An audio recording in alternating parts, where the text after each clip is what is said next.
प्यारे बच्चों, आज हम लोग अपवर्तक फैक्टर्स के बारे में सीखेंगे। जैसे अपवर्त के बारे में आप लोगों ने सीखा, उसका एक अपने दिमाग में बैठाने के लिए आप लोगों ने ये याद किया कि अपवर्त पूछे तो हमें उस दी गई संख्या का पहाड़ा या दो से अधिक संख्याओं का गुणा करके हमको बताना रहेगा। ठीक है, उसी तरह अपवर्तक के लिए आप अपने दिमाग में बैठा लीजिए कि जो संख्या उस दी गई संख्या को भाग कर सकें वो उस संख्या की अपवर्तक होंगी। अपवर्त में याद रखना है कि उस संख्या का पहाड़ा, और अपवर्तक में याद रखना है कि वो संख्याएं जो उस संख्या को भाग कर सकें। अब देखिए, हम किताब की भाषा में उसको जानने का प्रयास करते हैं। अपवर्तक वे संख्याएं होती हैं जो किसी दी गई संख्या को पूरा पूरा विभाजित कर सकें, यानी पूरा पूरा उसको बांट सके, उसमें कोई शेषफल न बचे, कोई दशमलव में कोई संख्या न आए। किसी दी गई संख्या को बराबर बराबर हिस्सों, टुकड़ों, खंडों में बांट सकने वाली संख्याएं क्या होती हैं? अपवर्तक। बच्चों, अपवर्तक शब्द का अर्थ होता है अलग करने वाला, बांटने वाला।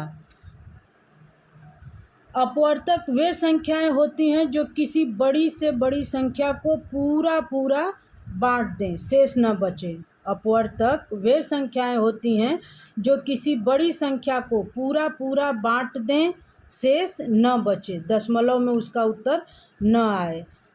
अपवर्तक को विभाजक, गुणनखंड और अंग्रेजी में फैक्टर कहते हैं।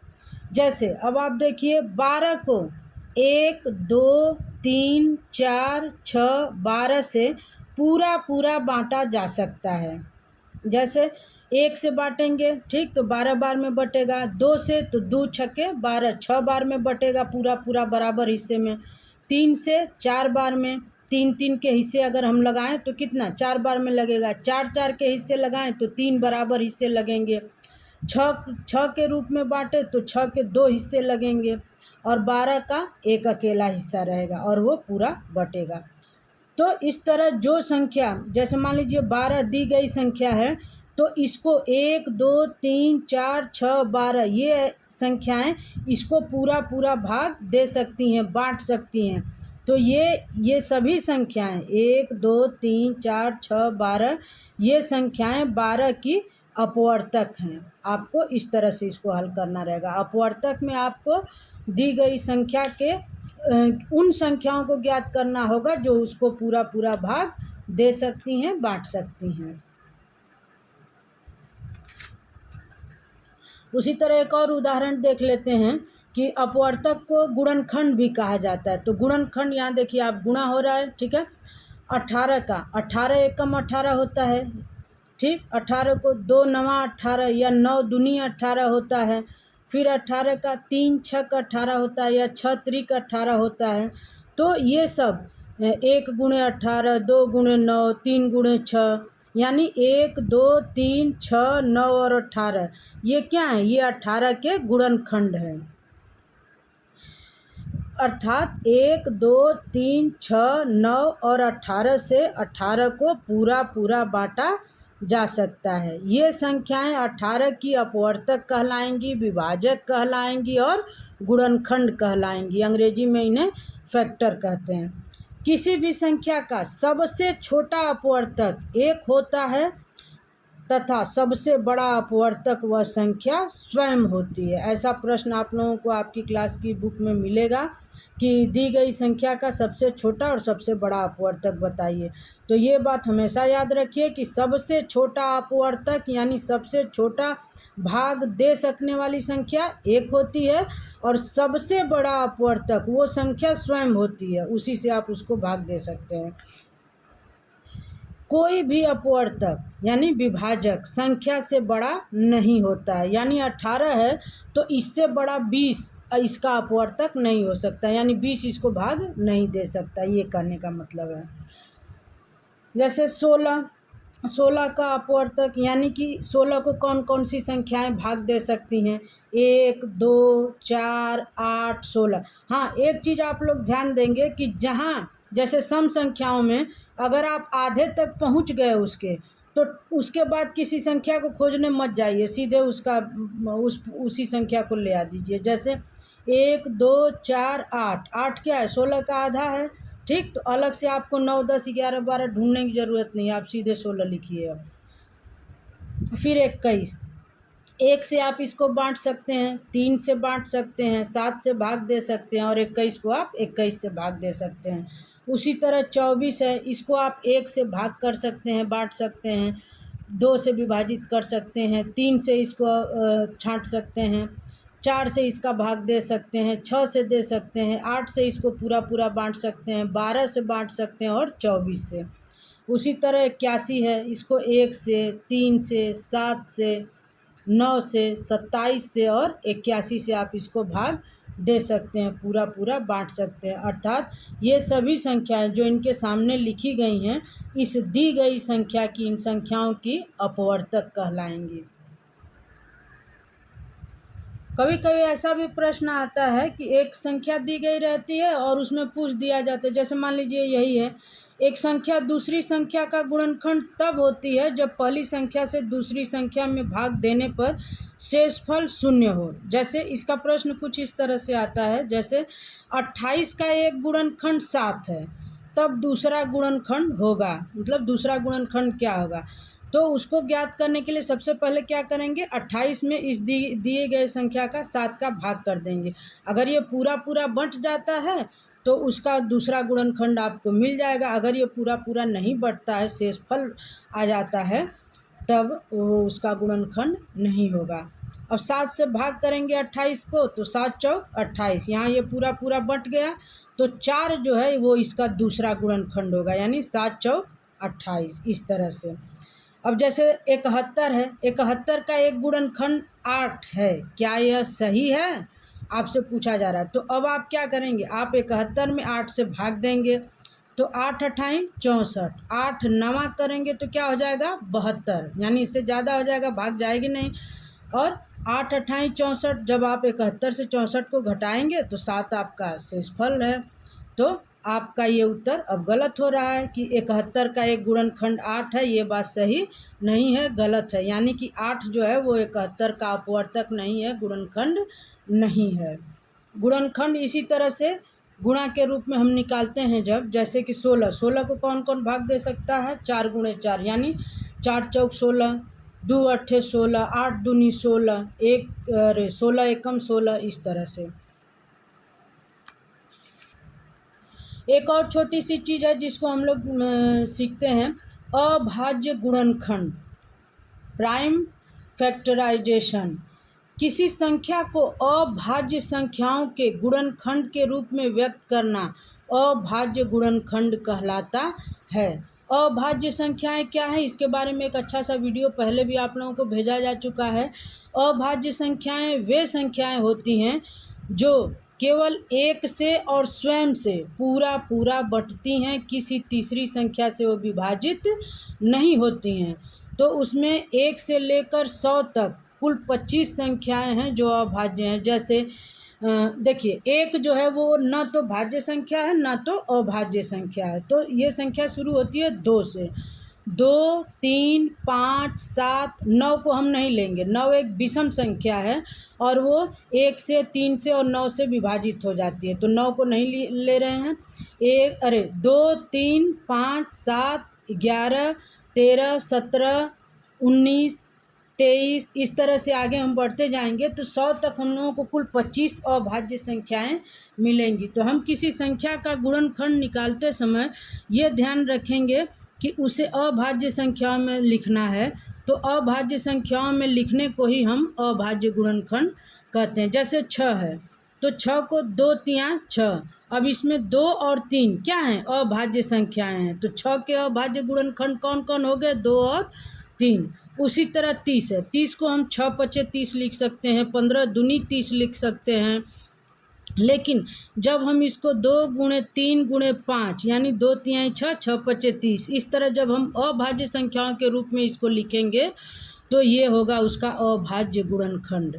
2 3 और 5 अभाज्य संख्याएं हैं, तो 30 के अभाज्य गुणनखंड होंगे 2 गुणे 3 गुणे 5, इस तरह से। अब आता है गुणनखंड वृक्ष, बड़ा ही मज़ेदार है, बच्चे इसको बड़ा रुचिपूर्ण ढंग से करते हैं। फैक्टर ट्री, गुणनखंड वृक्ष में संख्या के अपवर्तकों को ऊपर से नीचे की ओर जाती हुई शाखाओं के सिरे पर लिखते हैं। किसी शाखा का अंत तब होता है जब उस पर स्थित अपवर्तक एक अभाज्य संख्या हो, यानी आप तब तक उसको भाग के रूप में लिखते जाएंगे, गुणनखंड के रूप में लिखते जाएंगे, जब तक कि उसके शाखा पे अभाज्य संख्या बचे। जैसे 12 का गुणनखंड वृक्ष हम लोगों को बनाना है, तो हम पहले क्या बना सकते हैं, 1 गुणे 12, 2 छके 12, 3 चौको 12, इस तरह से हम इसको बनाने का ढंग सीखेंगे। जैसे अब इसी को ले लेते हैं 12 वाला, 2 छके 12, तो 2 तो अभाज्य संख्या है, इसके एक शाखा के सिरे पर 2 एक अभाज्य संख्या आ गई। अब ये 6 अभाज्य संख्या नहीं है, ये एक सम संख्या है। अब इसको फिर हम लोग इसका एक शाखा बनाएंगे दो तरफ, तो अब ये 2 तियाँ 6, 2 त्रिक 6, तो 2 और 3 क्या हैं, अभाज्य संख्याएं हैं। अब यहाँ इनको हम रोक देंगे। अब देखिए, अब इनको हम गुणनखंड के रूप में लिखेंगे, 2 गुणे 2 गुणे 3, 2 दूनी 4, 4 तिहाई 12। तो 12 को जब हम गुणनखंड वृक्ष के रूप में लिखेंगे तो ऐसे बना सकते हैं, ठीक। उसे ऐसे भी हम बना सकते हैं, 3 चौक 12, 3 जो है एक अभाज्य संख्या है, तो यहाँ इसको रोक देंगे। अब 4 को लेंगे, 4 एक सम संख्या है। अब इसको जब हम गुणनखंड के रूप में लिखेंगे तो ये हो जाएगा 2 गुणे 2, 2 दूनी 4। तो अब ये शाखा के अंतिम सिरे पर क्या बच रहा है, 2 और 2 अभाज्य संख्या है, यानी 3 गुणे 2 गुणे 2। वही चीज़ यहाँ भी है, 3 दूनी 6, 6 दूनी 12, इस तरह से। अब देखिए ऐसे ही कुछ और उदाहरण हम लोग देख लेते हैं। जैसे 30 का गुणनखंड वृक्ष है, तो इसको हम लोग 15 दूनी 30, 5 छक 30, या 6 पचे 30, या 3 दहा में 30, ऐसे भी लिख सकते हैं। अब इसी का हम लोग गुणनखंड के रूप में बनाएंगे। जैसे 15 दूनी 30, ठीक, तो 2 तो शाखा के अंत में इसको इसी तरह छोड़ देंगे क्योंकि यह अभाज्य संख्या है। फिर 15 एक विषम संख्या है, ये अभाज्य न होके एक विषम संख्या है, तो अब इसको हम लोग देखेंगे अभाज्य के रूप में। 3 पचे 15, 3 और 5 दोनों क्या हैं, अभाज्य संख्याएं हैं। तो अब 30 के गुणनखंड वृक्ष में अभाज्य संख्याओं के रूप में हमको क्या क्या मिला, 2, 3 और 5, 2 तिहाई 6, 6 पचे 30, ठीक। अब दूसरा एक इसका गुणनखंड वृक्ष इस रूप में भी बन सकता है, 3 दहा में 30। अब इस 10 को, जो कि एक सम संख्या है, अब इसको हम अभाज्य गुणनखंड के रूप में लिखेंगे, 2 पचे 10। इसी तरह 5 छक्का 30, अब 5 तो अभाज्य संख्या है, 6 एक सम संख्या है, इसको फिर हम अभाज्य गुणनखंड संख्याओं के रूप में लिखेंगे, 2 तिहाई 6। और इन सब का गुणनखंड, अभाज्य संख्याओं का गुणनखंड बन के क्या मिलेगा, 2 गुणे 3 गुणे 5। देखिए इसको ना महत्तम समापवर्तक या लसव इत्यादि जब हम लोग ज्ञात करते हैं तो कुछ अभाज्य संख्याएं आती हैं, ठीक है। अभाज्य संख्याएं क्या होती हैं, इसको अंग्रेजी में बोलते हैं को प्राइम नंबर्स। एक साथ दी गई दो ऐसी संख्याएं जिनका एक समान अपवर्तक न हो, दोनों का एक समान गुणनखंड 1 हो, उन संख्याओं को अभाज्य संख्याएं कहते हैं। यानी दो ऐसी संख्याएं हमको मिल जाएंगी जिनका कोई एक अपवर्तक, यानी कोई ऐसी एक संख्या न हो जो उनको पूरा पूरा बांट सके, केवल एक ही ऐसी संख्या हो जो उनको बांट सकती हो। जैसे यहाँ उदाहरण के रूप में देखेंगे हम, जैसे 9 है, 9 को कौन कौन बांट सकता है, 1, 3 और 9। अब 16 है, 16 को कौन कौन बांट सकता है, 1, 2, 4, 8 और 16। लेकिन कोई भी समान संख्या इनमें आपस में नहीं है। जैसे इसके पास 3 है लेकिन यहाँ नहीं है, यहाँ 9 है लेकिन इनके पास नहीं है, यहाँ 2 है यहाँ नहीं है, 4 इनके पास नहीं है, 8 इनके पास नहीं। तो इस तरह से इन दोनों में समान क्या है, 1। तो जब दो संख्याओं का सार्वनिष्ठ या उभयनिष्ठ अपवर्तक 1 होता है तो वे संख्याएं अभाज्य होती हैं या अभाज्य संख्याएं कहलाती हैं। इसको जब हम लोग मसब पढ़ेंगे तब उसमें ये और अच्छी तरह से स्पष्ट हो जाएगा। अब आते हैं हम लोग महत्तम समापवर्तक के बारे में। सबसे बड़ा समान अपवर्तक, महत्तम समापवर्तक जिसका अर्थ है सबसे बड़ा एक समान अपवर्तक। दो या दो से अधिक संख्याएं जब हमको दी गई हों तो उनमें जब हम एक समान अपवर्तक ज्ञात करते हैं और उन अपवर्तकों में जो सबसे बड़ा होता है उसको कहा जाता है महत्तम समापवर्तक। महत्तम माने सबसे बड़ा, सम अपवर्तक माने एक समान अपवर्तक। ठीक। अब जैसे देखिए 24 और 40, 24 के अपवर्तक कौन कौन है? 1 2 3 4 6 8 12 और 24। यानी इन सभी संख्याओं से हम 24 को भाग दें तो 24 पूरा पूरा बट जाएगा। उसी प्रकार 40, इसको कौन कौन बांट सकता है? 1 2 4 5 8 10 20 और 40। ये वो संख्याएं हैं जो इसको 40 को पूरा पूरा बांट सकती हैं। अब इसमें समान अपवर्तक हैं 1 2 4 8। ठीक। अब इनमें 1 2 4 और 8 में सबसे बड़ा अपवर्तक कौन है? 8। तो ये हुआ 24 और 40 का सबसे बड़ा अपवर्तक यानी महत्तम समापवर्तक, जिसको संक्षेप में हम कहते हैं मौस। तो 24 और 40 का मौस क्या हुआ? 8। दो या दो से अधिक संख्याओं का महत्तम समापवर्तक मौस वह सबसे बड़ा गुणनखंड है जो सभी संख्याओं का अपवर्तक है, यानी जो सभी संख्याओं में स्थित है और सबसे बड़ा है। जैसे देखिए महत्तम समापवर्तक जब हम लोग पढ़ते हैं तो उसमें दो शब्द आते हैं जहाँ बच्चों को थोड़ी कठिनाई होती है। जैसे उभयनिष्ठ गुणनखंड, उभय का अर्थ होता है दोनों, निष्ठ का अर्थ होता है स्थित। देखिए निष्ठ के और भी कई अर्थ होते हैं लेकिन यहाँ हम इसका अर्थ लेंगे स्थित।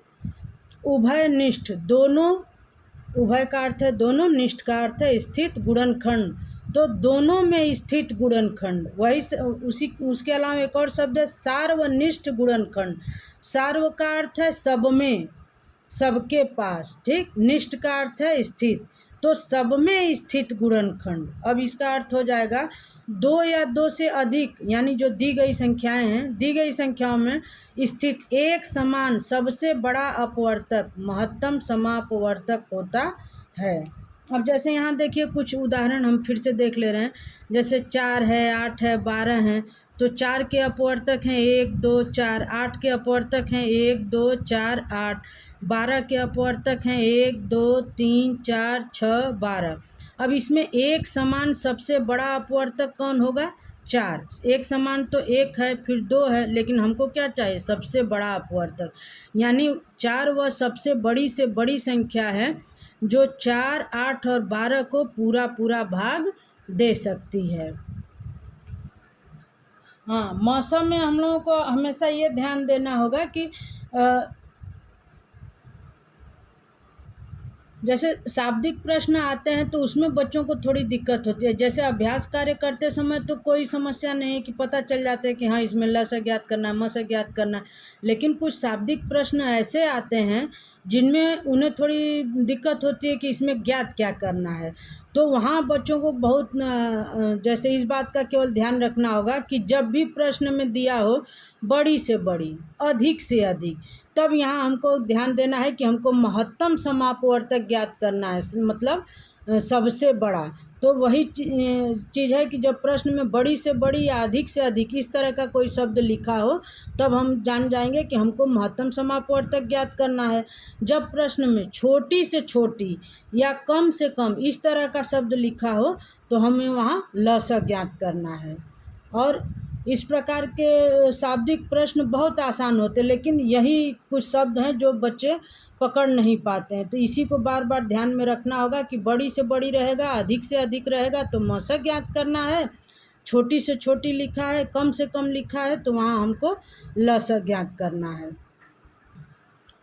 जैसे एक तरीका लघुत्तम समापवर्त और महत्तम समापवर्तक ज्ञात करने का ये भी है। जैसे वो तो छोटी कक्षा के बच्चों के लिए था, लेकिन कुछ बड़ी कक्षा के बच्चों के लिए जैसे उतना अब आपको जाने की ज़रूरत नहीं, आपको अभाज्य संख्याओं से भाग दे देकर इनको ज्ञात करना है। तो अभाज्य संख्याओं से भाग देने पर जो गुणनखंड प्राप्त होते हैं उनके आधार पर हम लघुत्तम समापवर्त्य ज्ञात करते हैं। सबसे पहले हम संख्याओं को देख लेंगे। तो 4 है, 6 है, 12 है। इसमें दिया है 4, 6 और 12 का लघुत्तम समापवर्त्य ज्ञात कीजिए। जब हम उसे अभाज्य संख्याओं के गुणनखंड के रूप में लिखेंगे, ज्ञात करेंगे, तो सबसे पहले हम 2 से शुरू करेंगे। 2 वह अभाज्य संख्या है जो 4, 6 और 12 को बांट सकती है। तो 2 से जब भाग देंगे तो 2 दूनी 4, 2 तियां 6, 2 छक्के 12। अभी भी 2 संख्याएं हैं जो 2 से बंट सकती हैं। फिर से हम देखेंगे 2 एकम 2, 3 को उसी तरह ले लेंगे, फिर 2 तियां 6। अब यहाँ क्या बचा? 3। अब इसमें 2 से हम भाग नहीं दे सकते हैं। अगली हमारी अभाज्य संख्या है 3, 3 से भाग देंगे। अब ये पूरी पूरी बट गई है, इनका शेष क्या आ गया? 1। ठीक, तो हाँ, भागफल आ गया इनका 1। तो 2, 2, 3 यानी 2 गुणे 2 गुणे 3, 2 दूनी 4, 4 तिहाई 12। तो इसका लघुत्तम समापवर्त्य हो गया 12। इस तरह से भी बच्चों को भाग दे दे के जब हम सिखाते हैं तो ये कुछ दिन बाद ये भी उनके लिए आसान हो जाता है और वो उस लंबी प्रक्रिया से उनको नहीं गुजरना पड़ता कि जिसमें हमें सारे पहाड़े पढ़ के लिखना है, फिर उसमें मिलाना है। तो इससे वो बच जाते हैं। महत्तम समापवर्तक में भी वही है, जैसे 4, 6 और 12 का महत्तम समापवर्तक ज्ञात करना हो तो हम क्या करेंगे, वहाँ भी हम अभाज्य संख्याओं से भाग दे देकर ज्ञात करेंगे। पहले उनको फिर लिख लेंगे और फिर उसमें देखेंगे कि किसमें कौन कौन सी संख्याएं हैं जो तीनों के पास हैं और उनमें से जो बड़ी संख्या होगी उसको हम मौसक के रूप में लेंगे। जैसे 4 का है, 2 दूनी 4, 2 एकम 2, ये पूरा पूरा बट गया। फिर उसी तरह 6 है, 2 तियां 6, अब 3 बचा है, 3 को हम भाग देंगे 3 से, 3 एकम 3। उसी प्रकार 12 है, 2 छक्के 12, फिर 2 तियां 6, फिर 3 एकम 3, यानी ये पूरा पूरा बंट गया। अब इनको हम गुणनखंड के रूप में, अभाज्य गुणनखंड के रूप में लिख लेंगे। अब इनमें एक समान अपवर्तक कौन है? 2। ठीक, तो 2 वह बड़ी से बड़ी संख्या है जो 4, 6 और 12 को पूरा पूरा बांट सके। इसका मस है 2। देखिए बहुत बार हम लोगों को जब जैसे बच्चे, कुछ छोटे बच्चे हैं या खुद हम लोग भी जब इसको पढ़े थे तो अक्सर ये शब्द हम लोगों को कठिनाई वाले लगते थे कि कहा जाता है कि छोटी से छोटी संख्या, और उसका उत्तर बड़ी संख्या के रूप में आता था। और इसमें मौसा वाले में देता था कि बड़ी से बड़ी संख्या, और इसका उत्तर अक्सर छोटी संख्या के रूप में आता था। तो ऐसा विरोधाभास क्यों? तो देखिए यहाँ भी जैसे देखिए वही संख्या है और उसमें दिया है कि मतलब लघुत्तम यानी छोटी से छोटी संख्या ज्ञात करो। तो ये 12 आ गया है, यहाँ बड़ी से बड़ी है तो यहाँ 2 आया है। तो यही चीज़ हमको बच्चों को मतलब स्पष्ट करना है कि 12 वह संख्या है जिसको 4, 6 और 12 तीनों संख्याएं बांट सकती हैं, और ये सबसे छोटी संख्या है। इसके अलावा भी और बड़ी से बड़ी संख्याएं मिलेंगी जिनको 4, 6 और 12 पूरा पूरा भाग दे सकते हैं, लेकिन 12 जो है वह सबसे पहले प्राप्त होने वाली यानी सबसे छोटी संख्या है जिसको ये तीनों मिलके भाग दे सकते हैं। उसी तरह 4, 6 और 12 को भाग देने वाली संख्याएं जैसे 1 भी है ना, लेकिन उनमें 2 ऐसी संख्या है जो इन तीनों को भाग दे सकती है और वह सबसे बड़ी संख्या है। अब जैसे देखिए यहाँ 2 और 2 इनके पास है, लेकिन इसके पास अलग से 1, 2 नहीं है। फिर 3 और 3 यहाँ है लेकिन यहाँ नहीं है। तो मौसम में इसी प्रकार छोटी संख्या प्राप्त होती है लेकिन उसका मान जो है वो बड़ा रहता है। तो बच्चों इस तरह हम अभाज्य संख्याओं से भाग देकर भी लस और मस, लघुत्तम समापवर्त्य और महत्तम समापवर्तक ज्ञात करते हैं। बस वही अंतर थोड़ा सा लघुत्तम समापवर्त्य में ये होता है कि जितनी भी संख्याओं से हमने भाग दिया है, जो भी यहाँ हमको प्राप्त होंगी उन सबका गुणा करके हम यहाँ उत्तर ज्ञात करेंगे, और महत्तम समापवर्तक वाले में सभी गुणनखंडों को हम लिखते जाएंगे और जो सभी संख्याओं में एक समान रूप से मिलेंगे उनको लेकर गुणा करेंगे, और जो उत्तर आएगा वह सबसे बड़ा उसका अपवर्तक होगा, एक समान अपवर्तक। ठीक है बच्चों, धन्यवाद।